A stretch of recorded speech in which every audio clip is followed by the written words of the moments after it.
Oduu gammachiisa namoota yuutuubii bilbilaan fayyadamtan hundaaf haala chaanaliin keessan irra jiru hordofuudhaaf kanaa booda asiif achi deemtanii iddoo garaagaraa lixxanii dadhabuun hin jiru hafeeraa jechuudha. Yuutuubiin tajaajila seetingii haaraa akkaawunti staatas jedhamu yuutuuberoota moobaayil appii fayyadamuudhaan yuutuubii hojjetaniif qabatee dhiyaateera jechuudha. Egaa akkaawunti staatasii kana keessatti haala chaanalii keessan irra jiru yookaan fayyummaa chaanalii keessan irra jiru koppiraayitii, alartii akkasumas community guidelines striikii akkasumas immoo haala monetization keessan irra jiru kan ittiin haala salphaadhaan ilaaltan akkaawunti staatas seetingii jedhu qabatee moobaayil appii irratti dhiyaateera jechuudha. So dadhabbiin keenya baay'een hafeeraa jechuudha. Akkuma beekamu kanaan dura koppiraayitii ilaaluudhaa fi community guidelines striikii ilaaluudhaa fi akkasumas immoo haala monetization irra jiru ilaaluudhaaf iddoo garaagaraa baay'ee seenaa turre jechuudha. Amma garuu kun hundumtuu hafee iddoo tokkotti yuutuubiin seetingii tokko jalatti kana hundumaa akkamitti akka hordoftan haala salphaadhaan isin dhiyeesseera baay'ee haala salphaadhaan jechuudha. Kunis kan dhiyaate ji'a kana keessadha jechuudha. Ji'a darbee reef ji'a tokko kan hin caalle umurii ji'a tokko kan hin caalle keessattidha. Namoonni amma ammaatti argitanii itti fayyadamtan baay'een keessan jiraachuu dandeessu. Kan gammaatti hin argine immoo akkamitti haala salphaadhaan fayyadamuu akka dandeessan salphumatti isin agarsiisa jechuudha. YouTube Studio keessan hin bantu moobaayil appii keessan irraa YouTube Studio namni hin qabne hin jirtanii YouTube Studio gaafa bantaneettanii iddoo kanatti gararraa kanatti jechuudha. Profaayilii keessan ishee xiqqoo sana gadi tuqxu. Profaayilii keessan ishee xiqqoo sana akkuma gadi tuqxaniini fuula akkasiis ni ba'a jechuudha. Seetingiin akkasiis ni ba'a. Fuula akkasii gaafa isin ba'ee jedhu akkaawunti staatas bakka jedhu kana kilik gootu. Kilik akkuma isin gootanii chaanal vaayuleeshin jedheeti iddoo kanatti jira. Chaanal vaayuleeshinii kana jalatti waan akkuma isin argaa jirtan kana koppiraayitii striikii fi community guidelines striikii jira.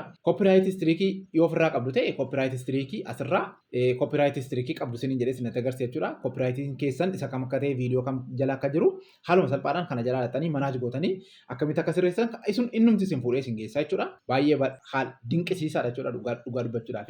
Akkasumas community guidelines striik kan jennu kanaan dura baay'ee yuutuuberoonni hedduun kan rakkataa turanii community guidelines striik irra gaafa dabartanii viidiyoon keessan callisee kaa'eeti dhannee cheekiin goonuu nu eegee gaafa dadhabeedhu akkaawuntii keenya illee nurratti biloog godhaa yeroo inni nu adabu baay'ee argamaa jechuudha. Amma garuu ariitiidhaan akka sirreeffatanii fi haaluma salphaadhaan seetingii kana jalatti argattu jechuudha. Community guidelines striikii jechuudha. Itti dabalataanii ability to earn bakka jedhu kana jalatti maal argattu haala monetization keessanii maalirraa akka jirtan argattu jechuudha. Akkas jechuun iddoo kanatti yuutuuberoonni kafaltii yuutuub irraa jalqabsiifattanii kunoo seetingii akkasii argitu.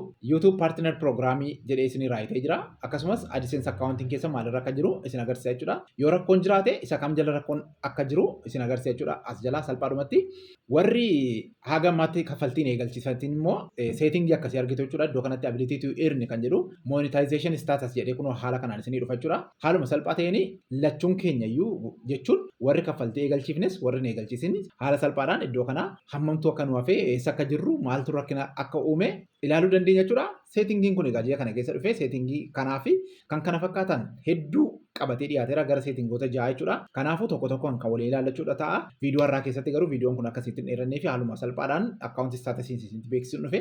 Egaa akkuma beektan ana addaamuun ture kan isin ijjiin ture seetingii yuutuubiidha.